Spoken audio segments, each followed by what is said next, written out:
C'est parti pour l'Argentine. Je vous l'avais promis, j'ai mis plus de temps que prévu, mais c'est pas important. Je vous emmène autour d'un périple argentin dans ce qu'on appelle la Patagonie. Et j'ai essayé d'y regrouper les photos que j'ai préférées de cet endroit-là. Je fais le format le plus simple que je peux trouver. Ça prend un peu de temps, mais au bout du compte, j'espère que vous apprécierez, que ça vous fait voyager pendant un quart d'heure, 20 minutes. Si vous avez des envies, vous voulez que ça se fasse autrement, si vous avez des pays que vous voudriez qu'on visite ensemble, comme ça, virtuellement, bah, n'hésitez pas, vous me le dites, et moi je m'exécute.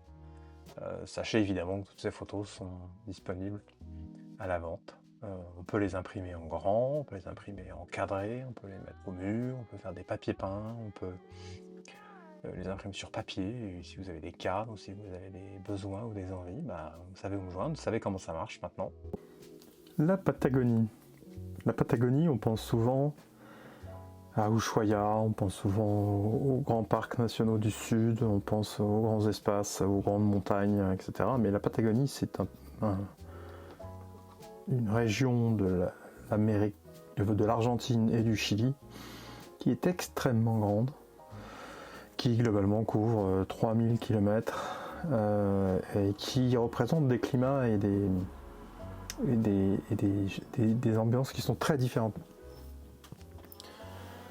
C'est ce que je voudrais essayer de vous montrer dans un voyage qu'on a pu faire en 2017, tout début 2017, lors de notre tour du monde. L'idée, c'est pas de vous raconter mes vacances, on s'en fout. Par contre, c'est de vous essayer de vous retranscrire les sentiments qu'on a eus pendant ce voyage et de vous montrer les photos que je préfère de cet endroit, de cette région. La Patagonie s'étend de grosso modo le milieu du Chili jusqu'à la Terre de Feu tout en bas. Mais la Terre de Feu, moi j'y suis pas allé. On a fêté Noël à l'époque autour du lago Villarrica à Pucón, qui est une ville assez connue notamment parce qu'il y a des stations de ski sur le volcan. Ça, c'est un volcan qui était encore en activité il n'y a pas si longtemps et qui est assez exploité par l'homme comme beaucoup de volcans. Après notre repos de Noël, on est reparti à l'aventure dans notre petite voiture de location et on est descendu, traversé la frontière entre le Chili et l'Argentine, puis commencé à fréquenter ce qu'on appelle la région des lacs. Le nord de la Patagonie, c'est pas du tout ces grandes montagnes hyper arides qu'on peut imaginer, c'est essentiellement des lacs et des forêts avec des arbres très particuliers, vous verrez. Et à partir de là, on était d'abord une première fois à une ville qui s'appelle San Martín des Andes et on a attaqué ce qu'on appelle la Ruta 40, la route 40, la nationale 40, qui traverse l'Argentine du nord en sud, c'est-à-dire sur 4000 km. Vous avez sa copine chilienne qui s'appelle la Carretera Austral, qui fait presque tout le Chili. Alors le Chili a une topographie qui est beaucoup plus tourmentée, il y a beaucoup plus de montagnes et on est dans des environnements beaucoup plus sauvages et beaucoup plus hostiles.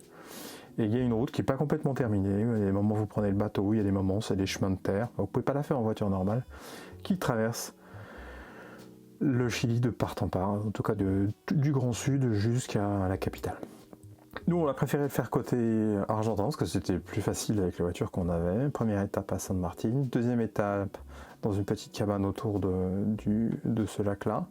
Je vous en reparlerai. Et puis, une troisième étape, après beaucoup de routes, je vous montrerai ça en images, près d'une ville qui s'appelle Bariloche.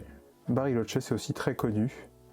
Comme une station balnéaire et à la fois une station de ski, puisque toute la réserve autour ici c'est un domaine skiable qui est beaucoup utilisé et vous allez voir il y a des photos, mes plus belles photos sont faites à partir d'ici. Puis de Bariloche vous continuez vers le sud, toujours cette fameuse route A40 avec quelques escales, puisque la route est longue, enfin grosso modo on a passé nos journées à rouler, on a dû faire 400-500 km par jour, un peu plus, pour aller à un premier arrêt qui s'appelle El Chaltén, qui se trouve être la ville du Fitzroy. Voilà, quand on fait des grands voyages, on a des endroits qu'on veut voir absolument, et le Fitzroy en faisait partie.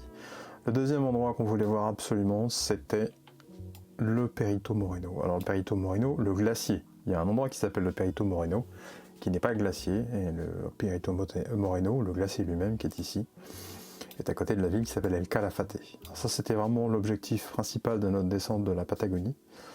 Je vous raconterai en détail comment ça s'est passé, surtout les photos qu'on a pu y faire. Et ensuite, on est reparti dans l'autre sens, autour de ces lacs tout bleus, et on a remonté la même route, un peu dans l'autre sens, mais pas aussi loin, jusqu'à une ville qui s'appelle Chile Chico, qui est ici, qui se trouve être au Chili. Donc on a repassé la frontière chilienne ici, non sans mal. Et de Chile Chico, on a pris un bateau pour aller en face et continuer notre périple côté chilien par la route, il n'y a pas beaucoup de routes, la route 7, pour aller jusqu'à Puerto Aysén, pour aller ensuite remonter au Puyuapi et passer un peu plus de temps sur l'île, la grande île de Chiloé. Je vous en parlerai dans un autre moment. Donc voilà, au total, vous voyez, Google nous annonce 2800 km, on a dû mettre 15 jours.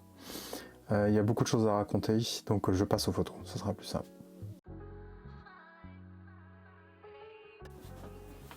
Donc après vous avoir présenté l'itinéraire, maintenant on va regarder les différentes photos que j'ai pu faire et celle qui me le marque le plus après toutes ces années et qui reste tout le temps la même. Je vous ai dit qu'on arrivait au Chili par la montagne, en Argentine par la montagne. Une des particularités de l'Argentine et du Chili, c'est que vous avez des arbres qui sont très très particuliers, qu'on appelle des araucarias. Et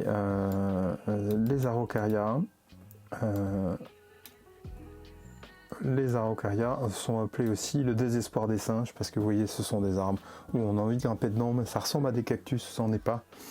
Et toute la région, cette région-là des Andes est complètement pleine d'arbres comme ça, qui sont des arbres très très vieux. D'abord, ils mettent très longtemps à pousser, et même l'espèce elle-même est extrêmement ancienne. Et on essaie de créer un petit symbole du départ en Argentine, et au premier passage en Argentine, et ça donne ça.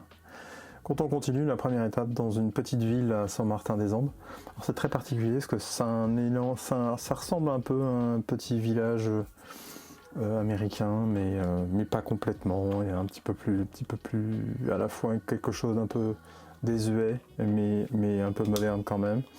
C'est paumé, faut être autonome. Il y a une ambiance d'immigration très ancienne. Les Argentins sont pour beaucoup des Italiens.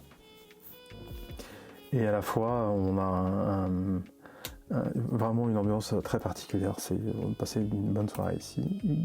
Quand on attaque la première partie du nord avec tous ces lacs qui s'échappent les uns les autres, on s'arrête tous les 10 km pour regarder, pour en profiter. Vous voyez, on est loin des paysages qu'on imagine de la Patagonie. Et pour autant, c'est vraiment une ambiance très particulière. Les montagnes, plus on descend vers le sud, plus les montagnes arrivent, mais on reste quand même sur des éléments de moyenne montagne. On serait presque dans certains endroits de la Suisse ou du Jura, avec des arbres qui sont quand même très particuliers. Et puis le temps commence à devenir plus changeant, plus sauvage, plus fort, plus puissant, mais dans des espaces qui nous paraissent quand même assez communs.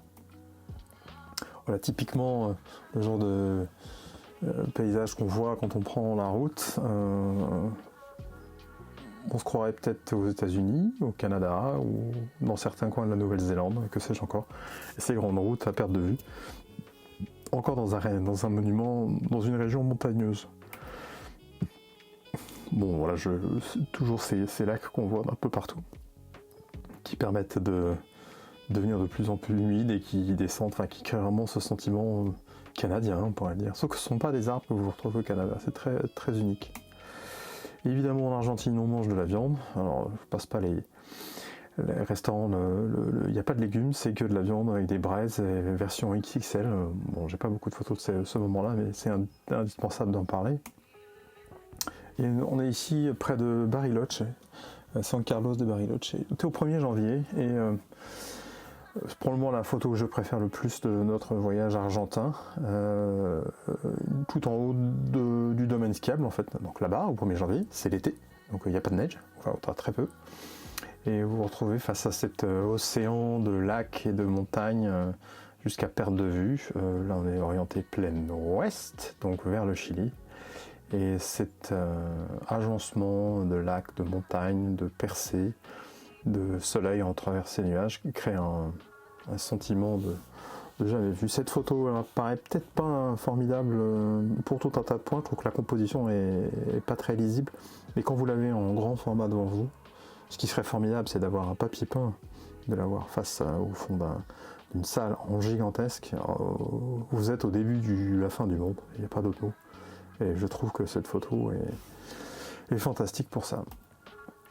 D'un autre point de vue, à peu près au même endroit, mais d'un autre cadrage, ou un peu plus le ciel. C'est pas du tout la même ambiance, alors que c'est au même endroit. Le traitement noir et blanc, moi, me plaît énormément. J'ai l'impression d'être Ansel Adams, même si je suis loin d'être aussi doué que lui. Et je suis très très content de ce que ça peut rendre comme sentiment, comme sensation de début du monde, quoi. Pour moi, la Patagonie, ça commence comme ça. Et quand on part plus au sud, on retombe encore dans ces lacs dans tous les sens. Le temps se fait de plus en plus menaçant, de plus en plus fort, de plus en plus bruyant, de plus en plus changement. On sent bien que les masses nuageuses commencent à rentrer en conflit, le chaud, le froid, et que tout devient plus rugueux et rigide. Bon, pareil, quelque chose que je ne fais jamais, traiter une photo soit en couleur, soit en noir et blanc, parce qu'au bout du compte, j'ai toujours l'impression que les deux photos sont mauvaises, alors que en fait, il faudrait plutôt que je vous apporte plutôt un choix de ma part, plutôt que de vous laisser choisir. C'est pas que vos choix sont mauvais, mais je trouve que ça dévalue la photo, que de présenter deux fois la même photo. Et dans ce cas présent, à y réfléchir, je crois que la version couleur représente plus ce sentiment cette sensation de vent, de force en pleine montagne. On continue notre route vers le sud, donc on a déjà fait pas loin de 1500 km, et on continue dans ces grandes routes à perte de vue vers d'autres contrées. Ce qu'on retrouve beaucoup dans tous ces pays qu'on a du mal maintenant à voir en Europe, dans les pays qu'on connaît, c'est ces camions ambulants comme on avait autrefois. J'adore l'idée de pouvoir partir avec une idée et aller au devant des gens pour leur proposer des produits qu'on veut défendre. C'est quelque chose qui se fait plus trop dans nos contrées, tout est devenu trop contraignant. Et cette liberté, cette aventure entrepreneuriale, elle me plaît beaucoup. On a beaucoup de mal à retrouver ça en Europe, de façon aussi artisanale et un peu folle. Évidemment, on attaque la route A40 sur la partie sud, donc vous avez 100 km/h de vent de travers. Quand vous arrêtez, vous envolez. Quand vous croisez des voitures, vous allez dans le fossé. Quand vous doublez des camions, vous avez l'impression de mourir 4 fois. Et ça se traduit bien par ces grands nuages au-dessus des montagnes chiliennes et ce coucher de soleil. Et vous voyez bien que ça, ce sont des nuages de vent. On ne peut pas vraiment en douter. Avec l'ondulation au-dessus des montagnes au loin, on sent que le vent est très présent et très très fort. C'est vraiment la particularité à partir de ce moment-là jusqu'au plein sud.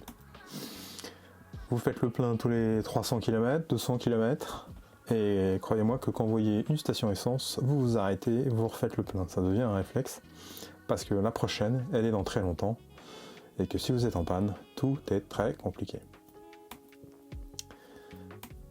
On a pu faire une étape dans un endroit fantastique, une estancia. C'était la seule fois où on s'est fait offrir un peu de confort. Et cette estancia qui s'appelle la Santa Telma. Voilà, c'est resté comme ça depuis quelques années. C'est tenu par un Français, mais l'ambiance était tellement adorable que je voulais la mettre ici. Très bonne soirée. Et on a mangé du guanaco, je vous en parlerai plus tard. Donc on approche des grands lacs argentinaux ou des lacs du sud de la Patagonie. Et donc vous côtoyez ces lacs tout verts pendant des heures et des heures pour vous rapprocher des vraies montagnes andines, on va le dire comme ça. Celles qui sont le but de votre périple un peu fou de rouler pendant une dizaine de jours, pratiquement toute la journée, pour vous approcher de ces grandes montagnes. Et voilà donc notre Fitzroy. Le Fitzroy, montagne mythique pour tout alpiniste. Je ne suis pas du tout alpiniste, mais je ne sais pas pourquoi, on était attirés par cette montagne. Vous avez leurs amis chiliens qui s'appellent les Torres del Paine, qui ressemblent beaucoup. Mais c'était pas accessible pour nous dans notre itinéraire, donc on a préféré se rapprocher du Fitzroy. Donc, il paraît que c'est extrêmement rare de le voir par beau temps comme ça. Bon, on a eu de la chance. Et puis on a pu se promener, s'approcher de cette montagne, et il y a une rando qui est absolument fantastique à faire, qui nous emmène vers un lac, et un glacier tout près. Et une des photos qui pour moi marque le plus ce moment-là, c'est le début. Quand vous sachez que si vous partez, on a croisé des gens à vélo qui partaient dans cette vallée, au bout là-bas vous avez un petit lac, puis une frontière qui vous emmène au Chili, et du Chili vous pouvez remonter tranquillement, passant de lac en lac, soit en prenant des bateaux, soit à pied, soit à vélo, peut-être en voiture dans certains cas, mais de façon très baroude. Vous pouvez remonter tout le Chili pour retourner jusqu'à Santiago. C'est une aventure qui doit être formidable, qui est souvent faite par des cyclistes. Alors les enfants étaient fous. J'espère que cette photo pour moi représente ce qu'on a pu leur apporter, c'est-à-dire voir des endroits incroyablement beaux, et que ça leur servira toute leur vie de savoir que ça existe. Évidemment, pendant tous ces voyages au long cours, on s'imagine en voulant en faire d'autres. Voilà le genre de truc à quoi on rêve, qu'on ne fait pas forcément, en tout cas pas maintenant, mais on a l'impression d'être un aventurier jusqu'à qu'on croise quelqu'un de plus aventurier que vous. Figurez-vous que la voiture qu'on avait, elle est juste à gauche, c'est celle-ci, et qu'on a croisé beaucoup de gens qui faisaient le même voyage de façon beaucoup plus lente, beaucoup plus approfondie, dans ce genre de véhicule. Et oui, bon voilà, quelques endroits sortis de nulle part, de gens qui se disent être au pied d'une nature très sauvage et qui veulent qu'elle soit préservée, et on imagine bien qu'est-ce qui fait que ça, on ne la préserve pas. Ce genre d'endroit permet de le faire, avec quelques sculptures naturelles de mousse autour de quelques arbres. Et voilà un glacier qu'on a pu fréquenter de plus près possible. Au bout d'une longue randonnée. Bon, le temps n'était pas à la partie, mais bon, voilà, on est dans... Je suppose qu'aujourd'hui, c'est un glacier qu'on ne peut plus voir, qui doit avoir séché. Avec toutes ces enchevêtrements de glace et de neige, bleue, grise, voilà. Bon. Et puis en repartant dans l'autre sens, puisqu'on allait au bout de cette vallée à pied, on retrouvait toujours ces lacs glaciaires d'une couleur incroyable, et puis des prises de vue et des points de vue qui donnaient envie de contempler ça pendant des heures.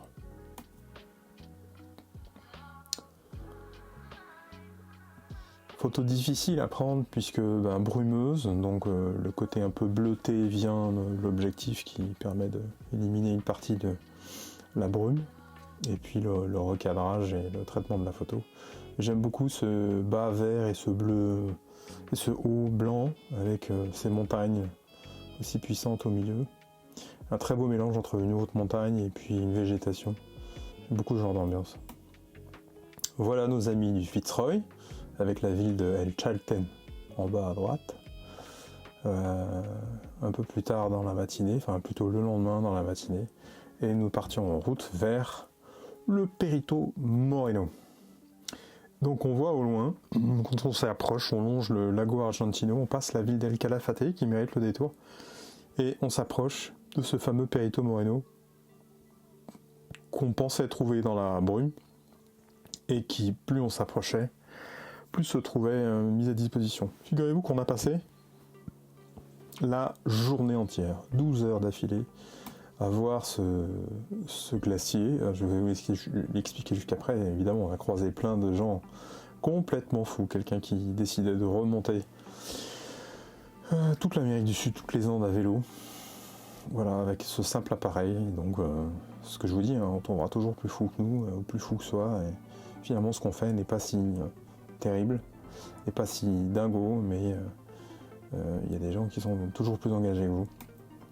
Donc on a passé la journée de probablement 8h à 20h devant ce glacier. Alors la particularité de ce glacier, comme tous les glaciers, c'est qu'il avance, mais à l'endroit où on le visualise, le glacier vient toucher une île, une pointe rocheuse, et donc il vient se fracasser dessus, au sens propre du terme. Imaginez un Titanic, mais toute la journée. Et des tonnes de glace avancent et viennent au contact de cette pointe rocheuse, qui fait que la glace se casse et tombe dans l'eau. C'est un spectacle qui dure depuis des millénaires et qui est absolument fascinant à voir. Donc on est passé des heures et des heures à regarder ça, même les enfants trouvaient ça fascinant et ne s'ennuyaient pas. Et alors évidemment, trouver le moyen de retranscrire ça en photo, c'est extrêmement difficile. La température, la lumière est très changeante. Et ce bleu n'est pas... Enfin, c'est vraiment le bleu qu'on y voit, qui donne un peu une idée de l'ancienneté de cette glace. Et toute l'année, toute la journée, vous voyez ces gros blocs tomber, parfois petits, parfois gros, avec des arches. C'est juste fascinant. Et après, vous pouvez plus dire que vous savez pas, un glacier, ça bouge. Et quand le glacier tombe dans l'eau et touche cette lande de terre, après elle se transforme en eau et devient le début de tous ces lacs argentins. Évidemment, il y a une activité touristique importante. On peut s'approcher en bateau. Franchement, j'ai pas vu l'intérêt, vu la distance à laquelle on pouvait s'approcher de l'endroit le plus fascinant.